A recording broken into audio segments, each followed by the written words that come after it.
Welcome to the bye week, episode 16 of the Quick Snap podcast. Joined here with David Andrews in a new location for his bye week, down on the farm eating some biscuits. What was it, Yeah, sausage? I still got some biscuit in my mouth. All right, that's all right. Bye week, man. You gotta, Yeah, you gotta, you gotta I've live a been little bit. I know what those are like. I've been making homemade biscuits though, buttermilk biscuits, and man, they are good. All right, I'm gonna have to try them out. The only problem I'll is make you some. you're down in Georgia. You can't have a little Hero 95. I had a few this weekend over Thanksgiving, watching some of the games. Unfortunately, not in Georgia, but me probably had some before you took off. Yeah, don't worry, Brian. I was up to 12:30 Friday night watching the dadgum Bulldogs play, and I drank all my Hero 95s, which is good because I didn't need any fallen soldiers there while I'm gone. Mm-hmm. So, but yeah, it's a great, like we've always said, it's low carb, low cal. Only 3.6 grams of carbs, 95 calories. So you really just can't beat it. So, yeah, but Friday night it ended. I was worried I was going to have to stay up all night drinking them to suffer the loss, but was able to go to bed with a W about midnight. I was gonna say we were texting. I said, "Are you okay right now?" And I know you had some other things that you were not so happy about. So the Georgia Dogs were at least they brought it back and came back, and so you used all those Hero 95s. Didn't have to take them down, and you can find Hero 95 in Massachusetts and Rhode Island at bars and liquor stores near you. Always can head to Drink Hero 95 to learn more.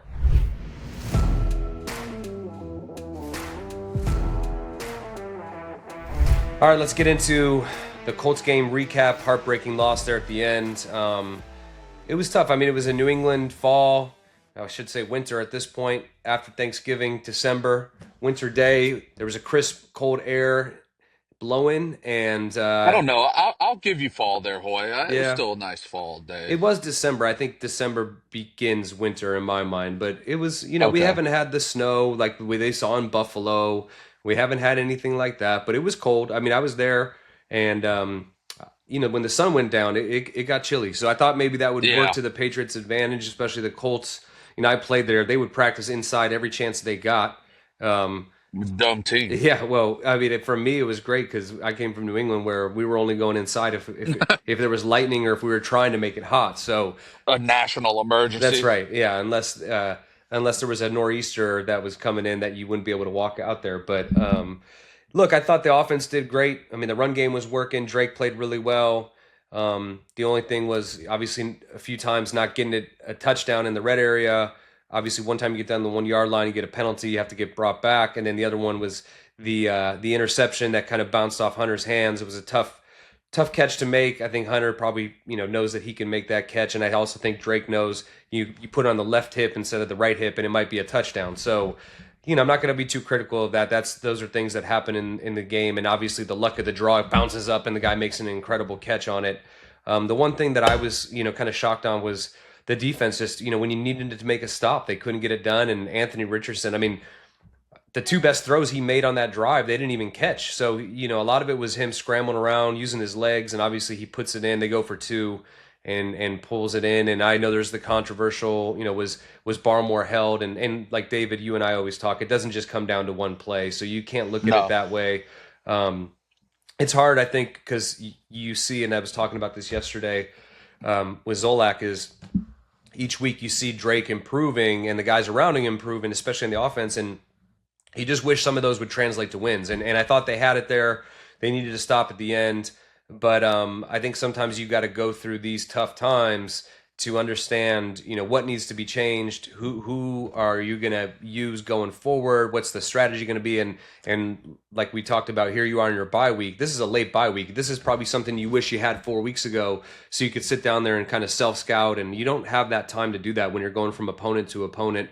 As soon as the game ends on Sunday, you're already looking forward to the next week. So, I think with the bye week this late and with the record what it is, you sit there and you analyze, the entire season, and you say, okay, we got 4 games left.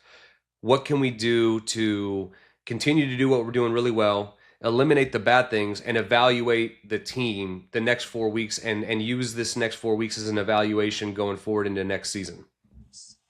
Yeah, you made a. I'm trying to Rolodex all the points you made right there that I Sorry, I wanted to went on a comment rant a on. little bit. Yeah, I'm like, oh, that's a good point. And then you kept going, and I'm like, my brain.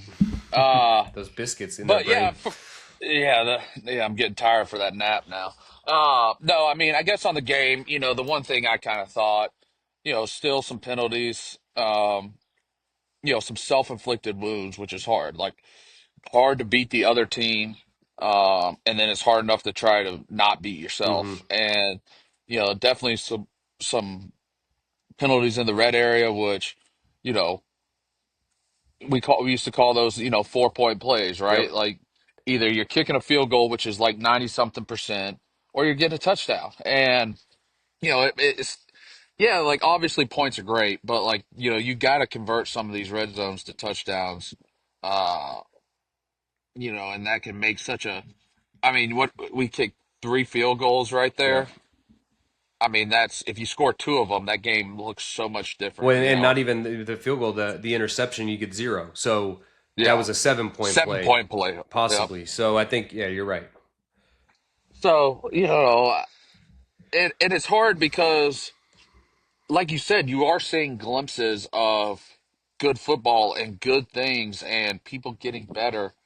Uh, but it's just that learning how to win and doing it on a consistent play after play basis and not making it harder on yourself. And I mean, we scored. I mean, what did we have, like 400 or something yards Hmm. Yeah, offensively? you Like, out yarded them. Everything. It's just like Bill always said. The most important factor is points, which I always yeah, that's the looked and only I was thing that like, yeah, that's matters. kind of obvious, but it's true. It doesn't matter if you have all the stats in the book that you should win, but you didn't because you didn't have enough points. Yeah, I mean, it's like in 2017, Tom set records that Super Yep. Bowl. I think offensively we set a Yeah. record for like yards. Yep. Uh, but sorry, my chickens are over by my trash. I was seeing what they were doing. Uh, but yeah, I mean, that's the thing. Points are the only thing that matters at the end of the day. And I mean, look, we gotta learn how to win and build on that. And I mean, guys understand, especially some of the veteran guys, like close doesn't mean anything. Hmm. Like eventually, like we have to, and it's the same things, like which is, it's part of it, and it's just part of learning and growing. And like you said, I think it's just, it is what it is, and now it's about development.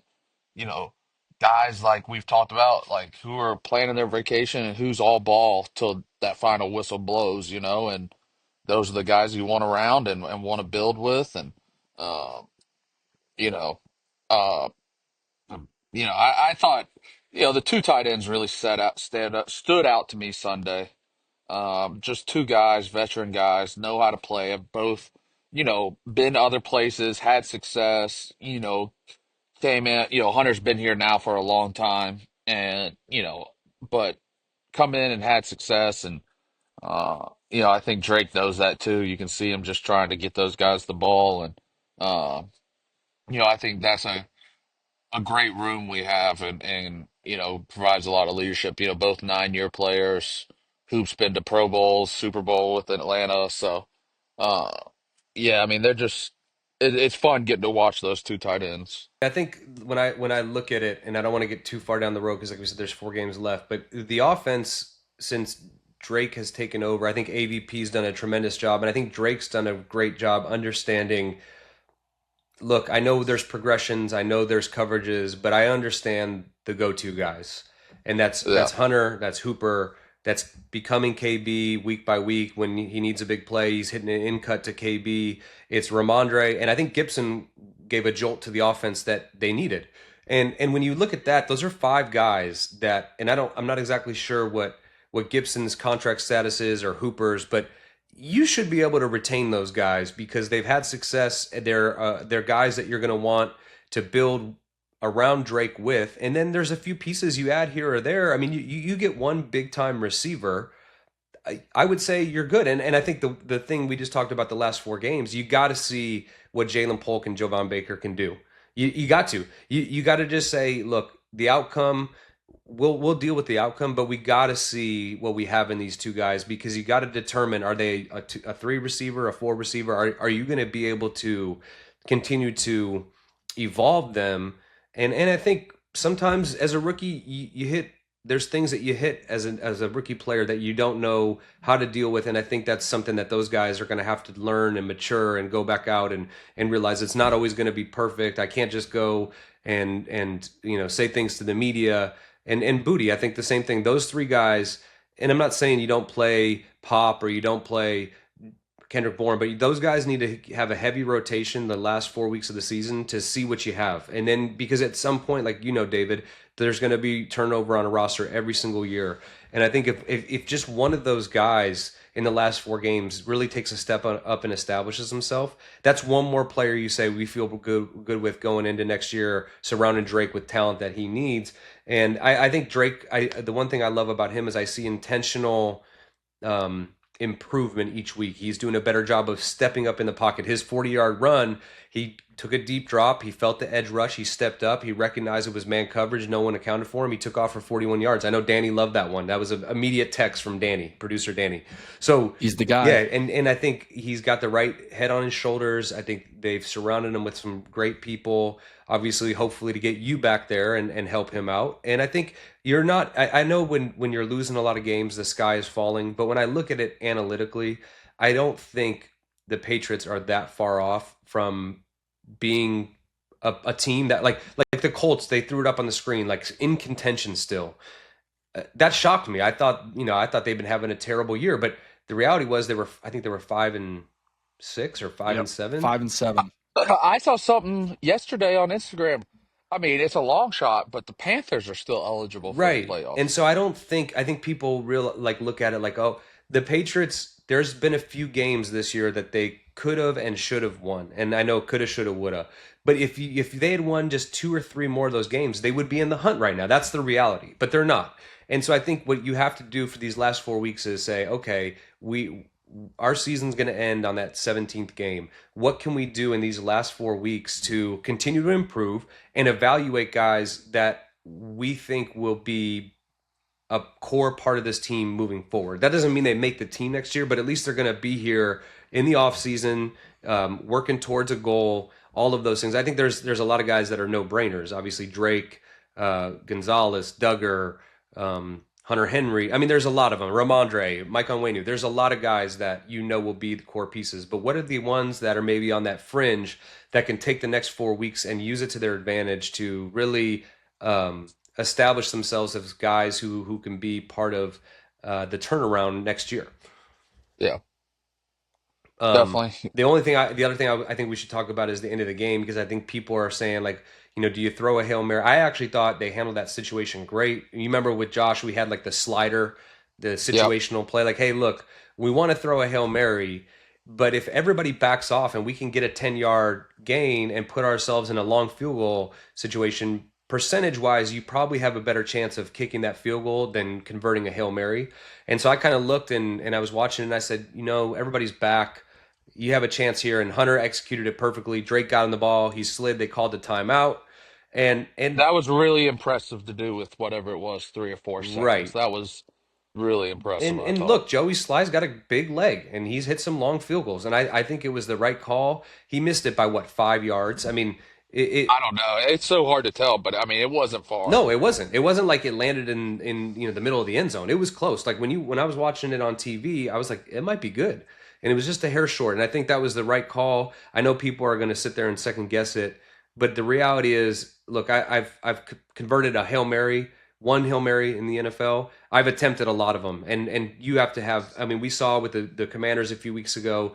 It took the Bears to mess that up for them to even have an opportunity. So it can happen, but I'd put my money on Joey Sly getting an extra few yards on a kick than trying to go down there with everybody waiting. I mean, that's why they call it a Hail Mary. So I think that's one thing, I've heard kind of around, whether it's the media or the Well, I mean, fans. look, this is just like part of coaching and being even if you're the CEO of a company or something, Hmm. like this is like part of it. Like, and yes, it's different because CEO, maybe people don't know about it, but like, and have opinions about how you do things. But as a head coach, if we kick the field goal, it's like, oh wow, what a great decision, and then if you don't and you miss, then it's like, Right. oh, like, or if you throw the Hail Mary and it doesn't work. it's like, man, maybe you should have tried a long field goal. So it's damned if you do, damned if you don't, and that's fine. That's part of it. That's part of this business. But yeah, I mean, everyone. Yeah, it's great to sit here and say what you want, after the fact, but um yeah, I don't know. I mean, that's just part of it. Like, if it worked, it's great. If not, it's everyone's fault, all this. Just like if you win the game, all the mistakes in the game don't get talked about, and then when you Right. lose the game, all the mistakes get talked. It's just that's just part of it. Yep. 100%. All right. Well, let's talk about a bye week. I mean, your experience obviously a little bit different than because you're on IR, but you still get a bye week, and I'm sure you've been Yeah. grinding with rehab, so it's nice to take a break. I mean, the bye week for me is just a chance to obviously refresh, reset, all of those things. I mean, I've had them late. I think last year actually in Vegas, this was the week of our bye week. I think the last one, and I've had it also in Cleveland where it was after the third game, which is way too early. Dude. So it's like I think the one thing would be nice if you're a team who's gonna make a playoff run. Like if you were the Buffalo Bills and this is your bye week, you would be loving it. I mean, it would be a long time coming, but you'd be like, okay, got a bye week. We know our season's gonna extend past the regular season. Good to get some rest here, especially if they end up getting you get another bye if you're the number one seed. But just talk about I think any of your favorite bye memories or like we said, obviously this one's a little different because you're on IR, but I think all bye weeks are different, and it's a time to self reflect. It's a time to evaluate, but it's also time to hit the reset button or refresh button and kind of, whether it's your body, your mind, all of those things. What's your importance when you look at a bye week? What do you think the most important factors are? Yeah, it's definitely changed throughout my career. Kids, age, body, The whatever. rules. Rules. My first bye week was after week 3, my rookie Yeah, year. so you know. And so I no, but yeah, but as a rookie, I was so excited.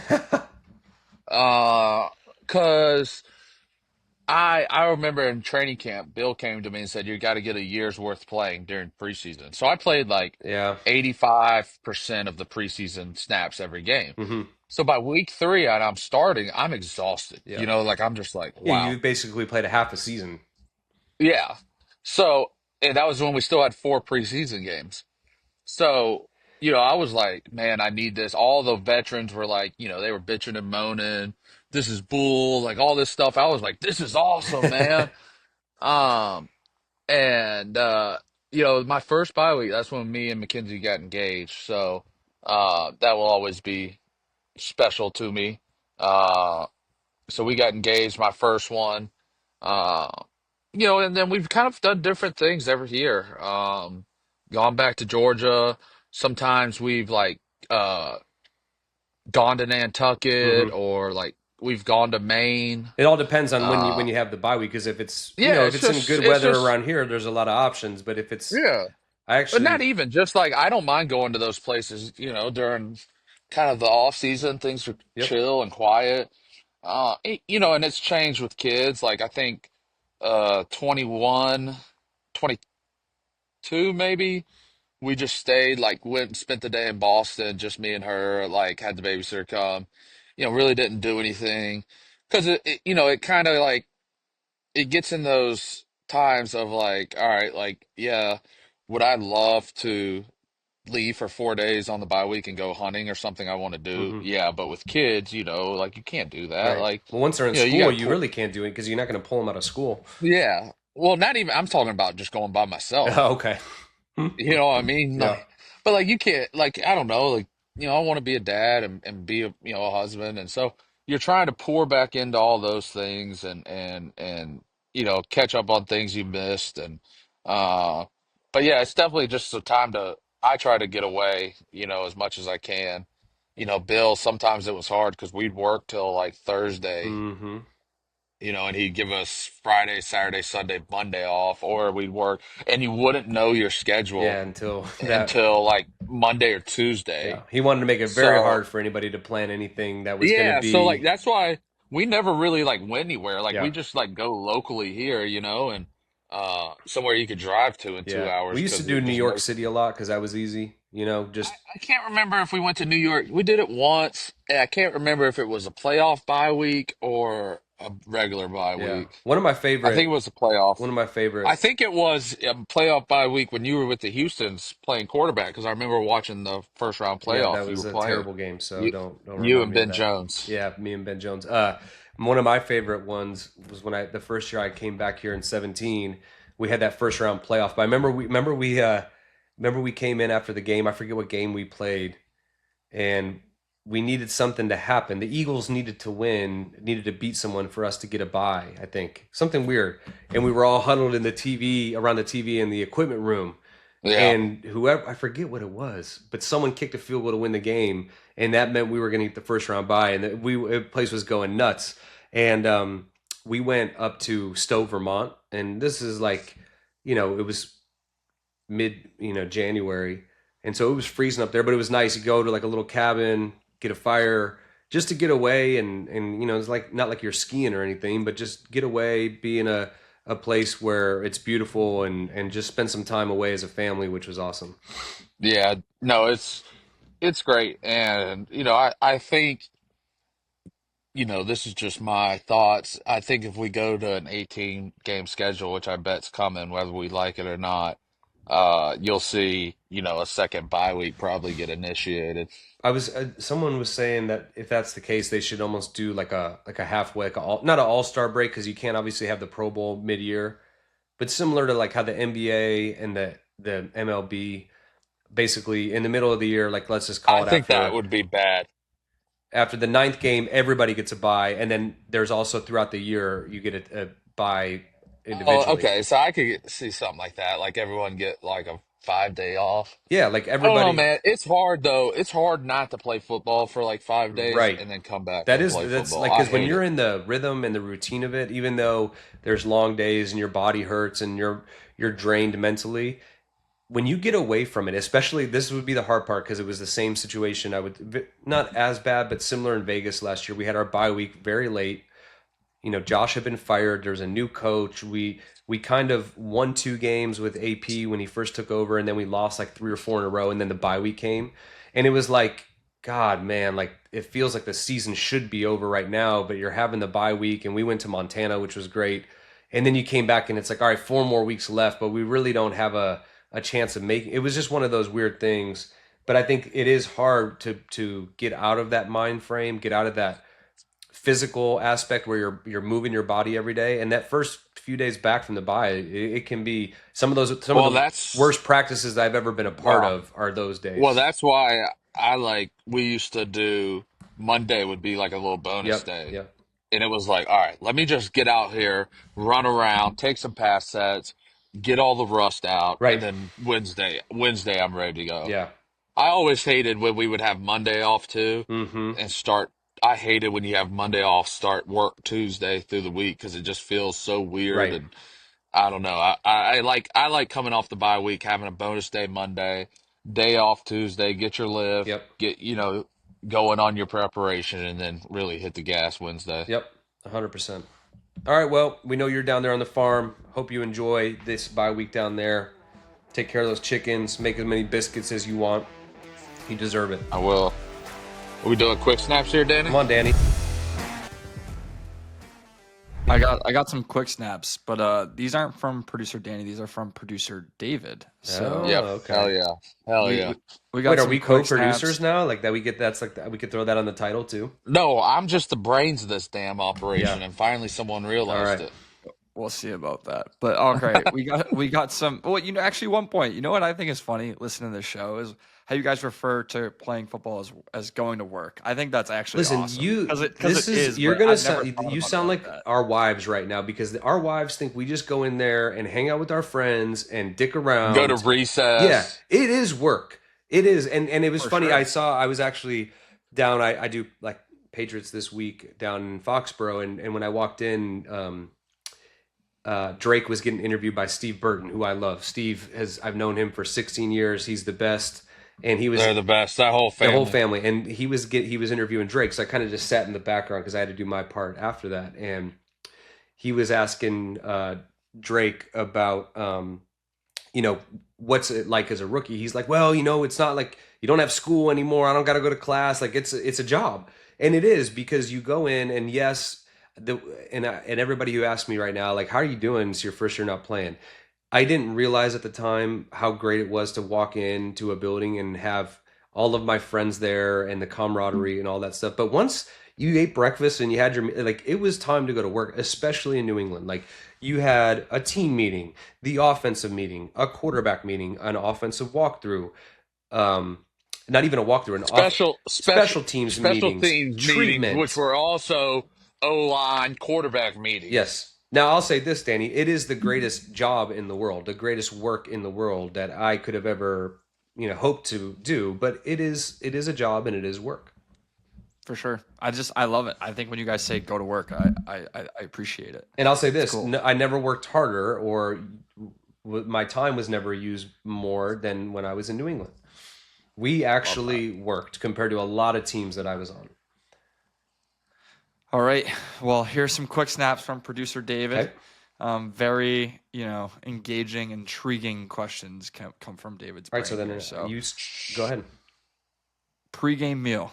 All right, I'll start since these questions are coming from David. It depends if it's a 1 o'clock game or if it's a 4 o'clock or night game. So if it's a 1 p.m. game, I'm basically eating breakfast, and after that, I don't eat it. So I would always eat scrambled eggs, bacon, hash browns, a fillet, and then some kind of either oatmeal or if like depending. I mean, sometimes you didn't always have the same options when you were on the road as opposed to home.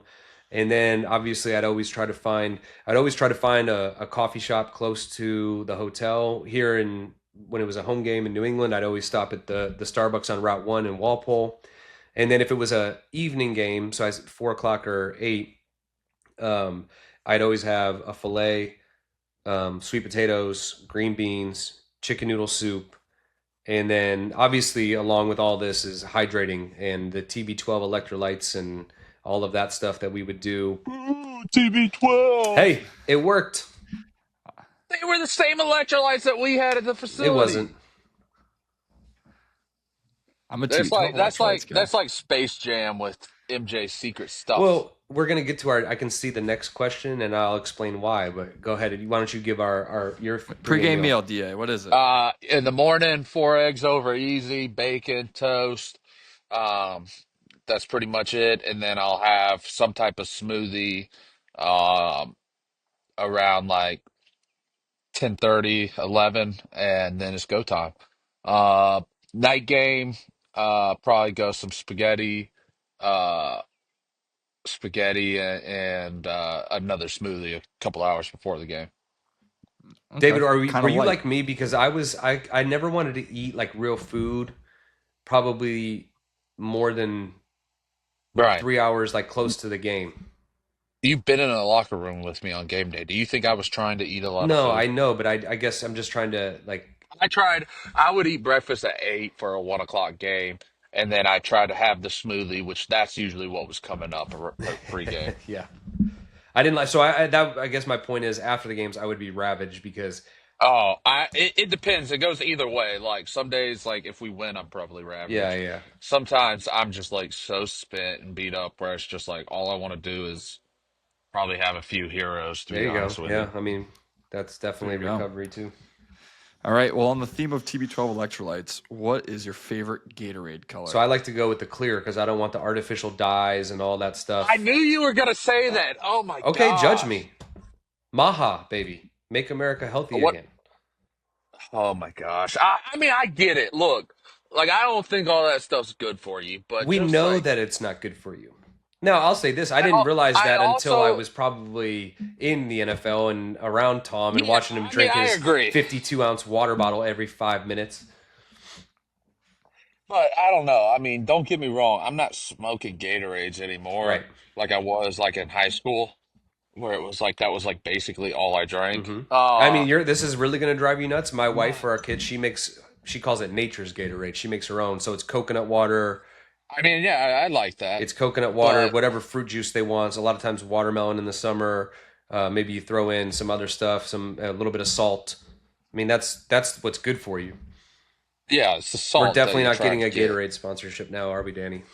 No chance. But there's a lot of alternatives out there that I do. are. I like those elements. Have you had any of those, Brian? Element? Those are I like good. body Those are armor. good. To be honest with you, The body little armor is salt predominantly. packets. Oh yeah, Element salt packets. Yeah, yeah, yeah. I used those a Yeah, lot last year in Vegas because yeah, I like those a lot. yeah, you had to be super But hydrated out there. my Gatorade of choice is probably yellow or red. Classics. Red. I love red. There Ugh. was so I'll say this: when I was a kid, they came out with like it was called like the Fierce collection. David, you're probably a little Yeah. young, Yeah, but yeah. there I was remember there Fierce. was a Fierce lime, and it wasn't lemon lime. It was like neon green lime, and it was my favorite. And it just they kept the Fierce melon for a while, and they kept the Fierce grape for a while, but for whatever reason, the lime got like discontinued. Do you remember the X Factor ones where they like Hmm. mix flavors? I Yes. like those Also, too. I do. I'm old enough to remember when it was in glass bottles. I don't ever think I've seen that. And I'll say this: last year in Vegas, they had the cans of Gatorade, and You can't beat you it. You can't beat can't it. beat It's it. ice cold. The can, if you, I mean, I had So a good. few colored Gatorades that way, and I would usually go with the orange. So I guess if you had to go a color not clear, I'd go with the orange in a can. Orange is also my play. All right. Next one here. Favorite vehicle can be anything. Wide open question I'm here. gonna go with my Ford Raptor. I mean, that's just I've had a lot of cars because I'm not a huge car guy, but I like to switch it up. Like I usually lease, and then in 2020, right before COVID hit, I got a Ford Raptor F-150, and I've never looked back. It's the greatest. I can sit in it. It's like sitting in a lounge chair, and I just love it. I'd never had a truck until then, and I don't think I'll ever go back. I have a '72 Bronco that I It's love. sweet. I've seen that. That's sweet. Um, I love that car. Bought it from a guy in Mass. Um, and that's been pretty fun. I just don't use it. I got in a big fit of trying to sell it like last year, and my wife was like, "No, don't do it," because it's just hard with the kids now. We don't get a lot of use out of it. Um, but I was like, "I'm done with it." She was like, "Don't," so I didn't. And But that's just got to I be don't one of know. those that you just use in the summer, and it's like, Yeah, I mean, it's just hard because it doesn't have like a roof. It just has a little bikini top. yep.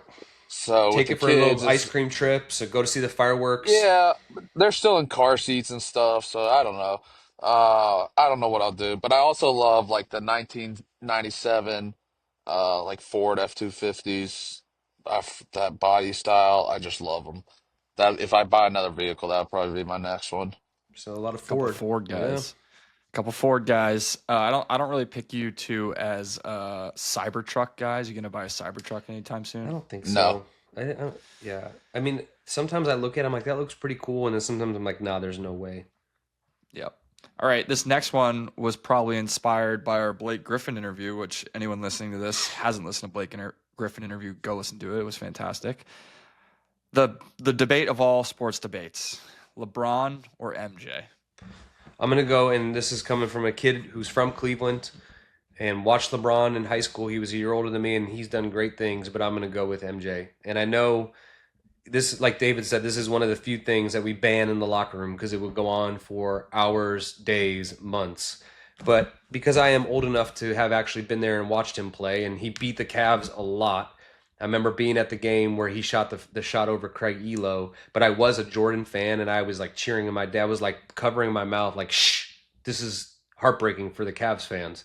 But I just look at MJ and I look at his demeanor, and you watch the Last Dance documentary. I mean, this guy was a killer, and I think we all as athletes aspire to wish we have that. But he was one of one.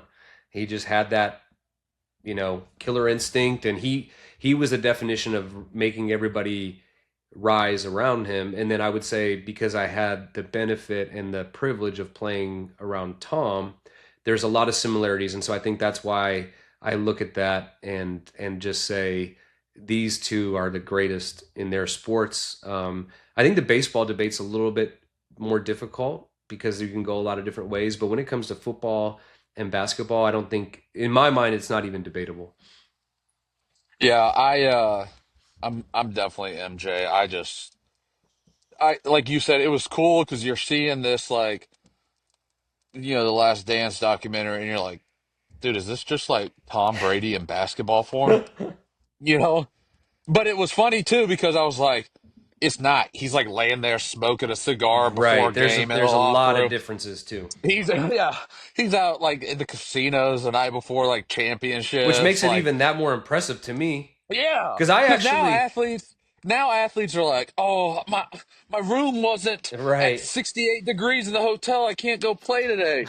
And it's like, dude, MJ was out drinking Coors Lights till midnight last night. playing 36 holes of golf, and Yeah. then I mean, and that's the Yeah, one that thing. in Like, the morning. yeah, like being around Tom. Like I would still see Tom get nervous. I mean, he was nervous before the last Rams Super Bowl, and I was like, wow, man. I guess I was always very nervous when I would play, and I was like, that makes me feel better seeing the greatest of all time and how anxious and nervous he would get, and you didn't really see that from MJ. No, I mean, that document. I mean, LeBron is impressive. There's no Oh doubt yeah, about I it. think he's probably the most But physically gifted basketball player of all yeah, time, but no doubt. I don't know what MJ did. Like, and I think too, right? Like at the end of the day, what matters is championships in my mind. Yep, That's the only thing that matters in these team sports, and uh, in my opinion. I agree with you. But yeah, I don't know. I'm Team MJ on that all day. I think anyone on the fence, just go watch the Last Dance Well, documentary, the and dude then I'll left the NBA for how many years to play baseball, and then came back and Two, yeah, right? yeah. like literally, like it was like riding a bicycle. My mom's from Birmingham, and my Hmm. grandparents used to live there, so we used to go to the Barons games growing up, and Oh, nice. I remember my grandma took me to one of the Barons games Yep. because she was like, "MJ's here." Plus, the Oh original man, Space Jam was way. I mean, let's just go off of the Space Jam movies alone. Yeah. One of my favorite clips as a Patriots fan growing up was the one of Edelman. I don't know what documentary or series this was from, but when Jules is, he's doing like his off-season thing with Tom out in Montana, and Tom's like, "I'm coming for MJ," Yeah. and he's like, "Yeah, that clip just fires me up every Yep. time for getting 7 rings." And hey, he got there. Yep. So, um, but all right, last producer David question, quick snap here. What's your favorite type of music? Well, we know what David's answer is, and for me, oh maybe it's different, boy. okay, I would be shocked, but for me, I'm not like I don't. I listen to everything, and I'm not like what do you call that when you're an audio? Is it audiophile? Like I like right now that it's December, what is going to be in my car is Christmas music. And then now that I have kids, usually that's now what I'm listening is the stuff they want to listen to, which I mean the music now is nothing compared to when I grew up. So I got to listen to, when I was with my daughter, I got to listen to all the what is it, Billie Eilish and Taylor Swift. yeah, a little bit, but she's got like these other girls that I've never even heard. Sabrina Gracie Carpenter. Abrams, Sabrina Carpenter is a little risque for my daughter. I was about So to say I don't know really many of her songs, but I don't know if you should be letting her listen no, to that she's Sabrina. she's saying some things that I gotta. When the song comes up, we gotta skip to the next one. Fair enough. All right, Da, let's surprise us. What's your favorite type of music? Yeah, I listen to country music. Well, yeah, I That's liked your pretty much Instagram it. story last night. Was that Hank? Yeah, it was. And you're kind of old school country. I mean, I know you like some of I the mean, new I love it guys, like all. Luke Combs. I I do. I like do. to me when it comes to country, I like some of the older stuff, and then I like the new guys. I love Luke Combs. I love Morgan Wallen. I actually like Lainey Wilson. I think she's good. She's got that twang, and Ford loves Lainey Wilson. well, yeah, of course he does. Um, no, I mean, I don't like. I'm not one of these people like, oh man, country music's getting ruined. Right, right, right. I think there's definitely some songs on country radio where I'm like, dude, this is brutal. Mm-hmm. But like, at the end of the day, like you got to find it. I think there's a lot of people. It used to be on cassette tapes, the B side. That's usually where the good songs lie, the backside. So, there's a lot of artists that I maybe don't like some of their radio stuff, but they've got some other songs that are pretty good, that aren't on the radio. But I yeah, think I mean, I do like old country. My dad was a big country music fan, and so I grew up listening to, Hank Williams Jr. and all these older, George Jones and all these other hmm people. And it's just what I grew up around, and I still love it. And I don't know. I'm a big fan. I love the '90s country because that's like my childhood. So I love all the, Alan Jackson, all those guys. Travis Tritt's probably one of my favorite. Yeah, see, I grew So up. My dad yeah, I was don't a know. huge Beatles fan, so that's all I ever heard. Beatles and like '70s and early '80s rock. So I mean, Yeah. that's what I kind of grew up listening to. And then I would say, I rap music was always a big part of, I would say, the football culture. So you get exposed to a lot of those things and a lot of this stuff. But I think the problem with today is it's so easy to make music and put it out there. Back in the day, like you had to be signed to a record label. You had to go in, record like you said, Oh, it's like the Zach Bryan dude. it's like Dude, I mean, oversaturated market. he got it was like on TikTok or I mean, Luke Combs used to be on like the Vine stuff. Right. Remember Vine? Yep. I mean, there's just so many ways to kind of get noticed now. It's like, all right, yeah, you don't have to drive to Nashville and sing in bars for 10 years Right. and you can really, TikTok, all that now. I know a lot of people have gotten famous off of that. Hmm. Instagram, like there's more YouTube, there's more ways like to get your music and stuff out now, Yep. which is good, I guess. I don't know. Yeah. All right. Well, thank you, producer David, for those great quick snap questions. That'll do it for the quick snaps. And now let's get into some around the league. All right, let's get to Around the League, and we always start now with our Hero of the Week, brought to you by Hero 95, a crisp, low-calorie lager, only 95 calories, 3.6 carbs. Go find a Hero at your local liquor store, and your friends will thank you later. Head to drinkhero95.com. Hero 95 is brewed for the hero in you, and this week's hero is a two-time winner, Josh Allen, in the snow game. Shocker. Yeah, I mean, dude, the guy threw and caught his own touchdown pass Okay, in the snow. I didn't. That's an iconic moment. We didn't fly out. We flew out early Monday morning, Hmm. so I didn't stay up to watch that game Sunday night. But I woke up and I love like games I don't watch. I love just like reading Yep. stats for some reason and just trying to see like, oh, like this team did this well, whatever. So I look and I'm looking at the stat sheet and it says he has a receiving touchdown. Yeah. And so then I was like, man, did I skip over? Like, did, Yeah. they run like a halfback pass or whatever? So I try to scroll back up to the quarterbacks and I'm like, Yeah. hold on. What in the hell is going on here? How did he have a receiving touchdown, but he's the only one who threw passes? Yeah. And I went and watched that play. It came up on Instagram later and I was like, dude, what in the world's going on over here? Yeah. I mean, He also had seven receiving yards on that play, but 0 catches. So it that's didn't count why as a I doesn't. catch. I mean, I I was get it. It so was started as a confused. pass, so it continues as a. I mean, it blows your mind. I remember Marcus Mariota To not me, it like should be a that. Yeah. rushing That's what touchdown, I'm right? thinking A too. Like, rush. because you got a lateral, so it becomes a. I don't know. But Marcus Mariota a few years ago got one batted, caught it. But this was throw it. It was basically a quarterback hook and ladder that was not planned. I mean, the thing that Yeah. I love about Josh, the way he plays the game, is like he threw it and immediately, like it must have been in his mind, like I'm just gonna start running over there. Like that play is not even a pass play; it's a run with like a backside.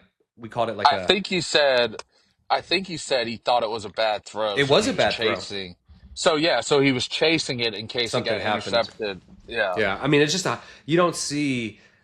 I shouldn't say that. It's a high effort play from a position that usually doesn't have the ability to show like that effort to like not extend the play, but like what I mean, like follow the play. Like you see like linemen run down and make a great block at the end of a run, or a receiver who hauls all the way from the other side of the field to make a touchdown saving block or something like that. Like in my mind, that was the equivalent as a quarterback doing that, and then the ability to like I don't even is he yelling like, "Hey, Coop, give me the ball!" Like how do they even you know it's just amazing to me. Great play by Amari Yeah, Cooper as well. well, just to Great catch play. the ball because it was a bad throw. Yeah. And so, In yeah, the Bills win. conditions. Yeah, those are my favorite Conditions were conditions, crazy. by the way, to play football in. How about the Bills giving fans $20 an hour to get to They the always stadium do to that, shovel? though. Yeah, it's so cool. I love that. So yeah, the Bills 35, Niners 10. The Bills, they clinched the AFC East. They're in the playoffs. I think it's the 5th year in a row. They've become the new but Patriots. I know. The Niners are in a bad place. They have some work to do. Although the NFC West, they're still only 2 games behind. Yeah, but because I mean, NFC the West- injury bug that has hit them this Yeah. year is got to be Brutal. unprecedented. So, I mean, they get McCaffrey crazy. back, now he's out. They get, it's like a constant loop of guys getting hurt, a few returns, someone else gets hurt, and I don't know, If that's just something in the water there, if it's the luck of the draw, or it's the way they're training in the off season. I don't know, and no one will know. But that just goes to show you, like we had the sign in the training room, availability is more important than ability, and that just shows Yep. you why. Yep. Yeah, my week 1 Super Bowl pick, I think, Hoy, when we did it way back when, was the Niners, and that's not looking too hot. Yeah, So, mine are What an still in the hunt. idiot. yeah, Who'd yours you are in the pick, hunt. Coy? I think I picked Minnesota and Buffalo, right? Yeah, you did. And let's talk about Minnesota. They beat the Cardinals Yeah. 23-22. They were down 13 in this game.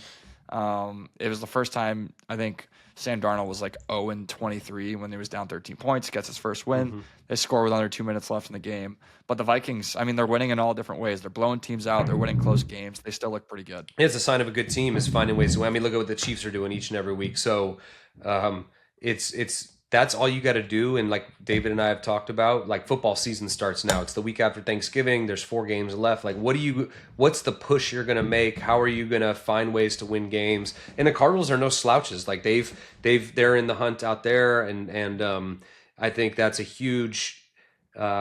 Confidence builder for a guy like Sam Darnold. Like, okay, it's not the same old situation. I'm on a good team. I can rely on these guys. I got good coaching. Just continue to improve the rest of the year. And like we said, my predictions are still alive at this point.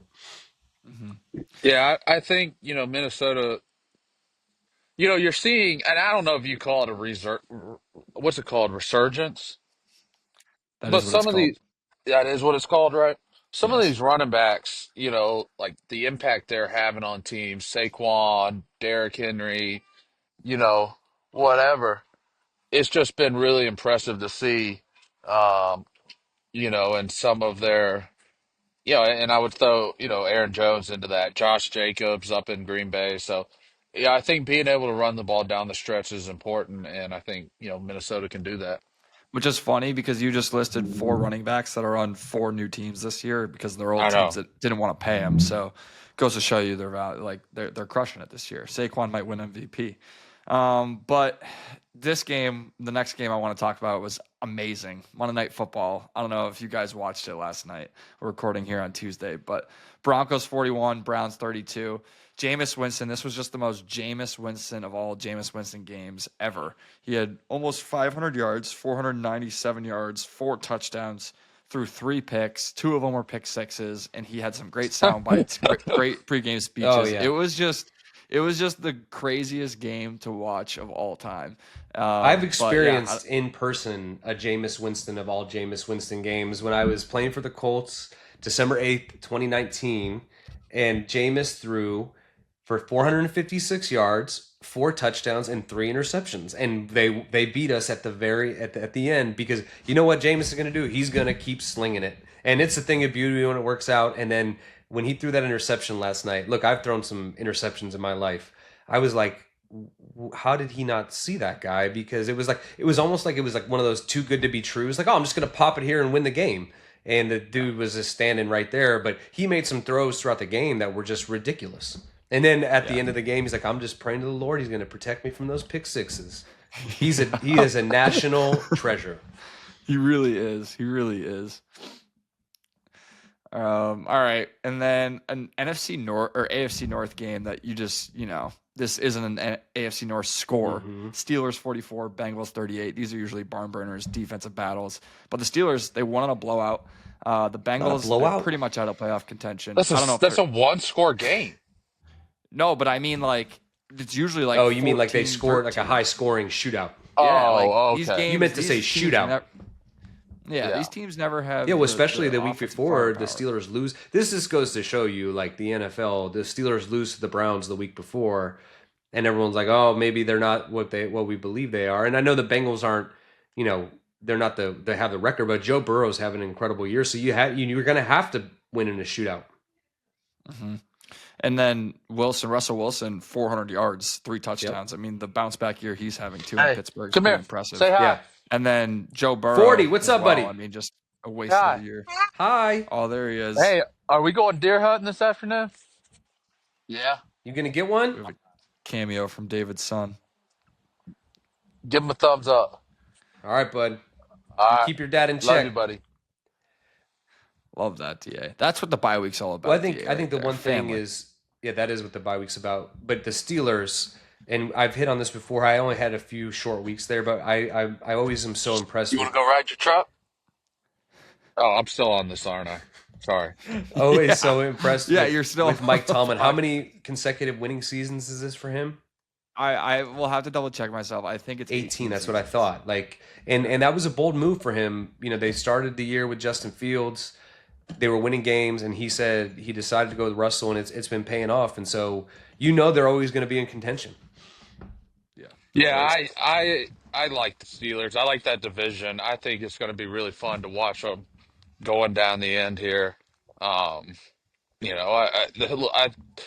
I just saw something. Mike Tomlin's like the most consecutive no losing seasons, like behind like Bill. I forget who else it was. It was a pretty impressive list Yeah, though. that's what we just said. Yeah, maybe David, You did. if you listen to the podcast that you're a co-host of, you would have heard the stat. But Look, my son was out here. You guys said that? Yeah, we just said that. Mike Tomlin, I just double checked it too. 18 Uh, seasons of 500 record or better in a row oh, in Pittsburgh, which is wow. All very. right, good deal. Hey, well, at least we're on the same Yeah, page. You know what I We're on mean? the knew same it. page. You did know it. Look, I'm locked out. It's the bye week. Yeah, Cut me yeah. some slack. Well, I got a question for you, DA. I don't know if you Yeah. definitely saw this, probably a clip at least, but the Trevor Lawrence hit. Did you see this Oh, hit? yeah, that was a bad ball. Yes, and so that Texans linebacker suspended 3 games now, but I guess just Is that what they came down with? I hadn't heard Yeah, how and much it Yeah. and was my yet. thought on that, David, was obviously the hit's brutal. I've had that happen to me before, actually in Jacksonville, and it's never anything you want to see. But I thought his reaction to it and what happened after that is probably why the suspension is so severe. Yeah, I don't know. I mean, I didn't think it was egregious how Jacksonville handed it. I Yeah, mean, when you're going to defend your uh, guy, yeah, and but I don't know. You know, I at the same time, like in his defense, I guess, like, what are you gonna do? Like, just get there and get dummied when someone's like attacking you too? true. I mean, I know you started it, but like, what are you just gonna be like? Oh, I'm sorry, like, and while someone's just pummeling you? Yeah, I get I it. mean, I don't know. you know what I mean? You've been in way more fights than me, so you would know better. No, but like, I don't know. Like, even if like, I don't know. Yeah, he probably didn't handle it the best way, but like, he also like Evan Ingram, I think, was the first one there. Like, got him right then. So like, what are you gonna do? Just like go in the fetal position and say I'm sorry? Like, Right. you're I probably get gonna it. Yeah. fight back. And look, But he was, as he's I getting don't. pulled off the field, he's still trying to fight people. He's trying to fight. Yeah, You know like what I mean? I agree. I know what you mean. Uh, and I'm sure at the time of the hit, he didn't think it was as bad as it looked. Right. If that makes sense. You know what I I'm mean? not gonna Like, lie. I've seen worse. I honestly have. I've seen bad, but like, it's just like I'm sure he probably got in the locker room and was like, it wasn't even that bad, and then was like, oh shit, that was pretty bad. Uh, I mean, look, you hate to see it, you hate to see the head stuff, especially stuff that's unnecessary, but it's a fast, violent game. it is. Yeah, and that guy was chirping Jaguars fans on the way out of the stadium too, so maybe he Yeah, that's deserved it. tough. Like, I don't know. All right, well, I got one more game here before we get out of here for the bye week, but the Lions Bears game on Thanksgiving. The Lions were up 17-0. I mean, they look like they could just coast the Super Bowl at halftime, and then the Bears come flying back. It's Lions 23, Bears 20. There's about 40 seconds left, and Hoy, this is a question for you because I'm just curious. Whose fault is this end of the game situation? Is it more on Matt Eberflus, head coach, who got fired the day after, or is it Caleb Williams, the way he managed that last 30 seconds when they have the ball and like the 35, could have called timeout, kicked a field goal to tie the game? Yes, it's a long field goal, but it's like 55, whatever it is, and easily go to overtime. Or they try to run a couple plays and they ended up throwing like a 30-yard pass that just the clock ran out of time. But is this on Matt Eberflus not calling a timeout? Is it on Caleb Williams snapping the ball too late? Like, what happened Look, here? you're talking to a guy who, when I played for the Patriots in 2020 in the Chiefs game, Dave wasn't there, but I thought we had another timeout, and I was trying to get a touchdown, took a sack, immediately went to go call timeout. I didn't realize the defense had taken a timeout. So there's a lot that's going on there. The thing that baffled me was in that scenario, after that play, someone could have been clicking into Caleb's ear and being like, all right, this is what, like, it didn't seem like there was any direction. And then they panned to Eberflus on the sideline. He's not saying anything. He's not trying to tell the coordinator what to do. There was nothing. And that to me is why, and I said it as soon as that game was over. I told my father-in-law, I go, I bet he gets fired for this, because it was already teetering on that, and it wasn't going well. But when you have that lack of um, competence in that situation, and it just looks like you don't know what you're doing, it looks like you're a deer in headlights, like whatever actually happened, we'll never know unless someone, and even then it's like, there's, what is it, there's three sides to the story. I Yeah. was shocked that, like, it seemed like Caleb didn't realize that, okay, yeah, run another play maybe, but like, you got to understand the ball's got to, it's got to happen fast. And Yeah. there was no sense of urgency. Like, I've been in situations where the offensive coordinator is like, all right, we got a few seconds to take one shot at the end zone here, and then we got to have enough time to kick a field goal. Like, they can say that to you up until 15 seconds are left. And it looked like there was no communication other than calling a play, and then his awareness to not look at the game clock and say, oh, I have to, if there's nothing's there, I got to throw it away quickly so we can at least attempt the field goal. Right. Very, very interesting. It was almost comical, but yeah, Lions win. Eberflus gets fired. Thanksgiving football was interesting. But that does it for week 13 around the league. DA, I mean, before we get out of here, any words of wisdom heading into the bye week from you? No, just I hope guys get refreshed, and I think there's still lots to play for, for this organization, for yourself. Hoy, will you please turn off your noise? We're trying to do a professional podcast here. Um, but no, I mean, look, you want guys to enjoy themselves on the bye week. You want them to get away, but at the end of the day, like you want to see that, refocus, re-energy, ready to go, coming off of it and trying to make a push here. Look, I don't know what the stats are, and I'm not comparing us to anyone else, but like you look at a team like the Lions who historically have struggled, and I think in Dan Campbell's before they kind of really started making noise, what Danny, you might even know it. I think they won like last three out of the four or something like that, three out of five. So, and then the next year that's when they really started, you know, going on these runs. So I think it's important. I think it's important how you finish. There's still a lot to play for, like I said. So I just hope to see, us ready to go and excited to get some more opportunities here. They're going to have a great opportunity. They play four good teams down the last four games. Like, what are you going to, like you said, David, what are you going to do to establish what's going to, because that's really what it is at this point, is what are you going to do to establish your culture for the next year? And if you can go and go 2-2 in these last two games, not maybe you knock off the Bills one time, keep them from having home field advantage. Maybe you beat the Chargers or the Cardinals. That gives you a lot of momentum going into the offseason, and something to feel good about. Yeah. All right. I love it. Well, that's episode 16 here for the quick snap. Make sure you tell your friends. If you haven't subscribed yet, subscribe. Give us a like. Share with your friends. But thank you guys for tuning in, and we will see you next week. Have fun, See you, David. boys. If you get a I buck, we need a will. photo. Everyone, my father-in-law, my neighbors, everyone's killing bucks, so I don't know. Maybe take them all from We'll you. see.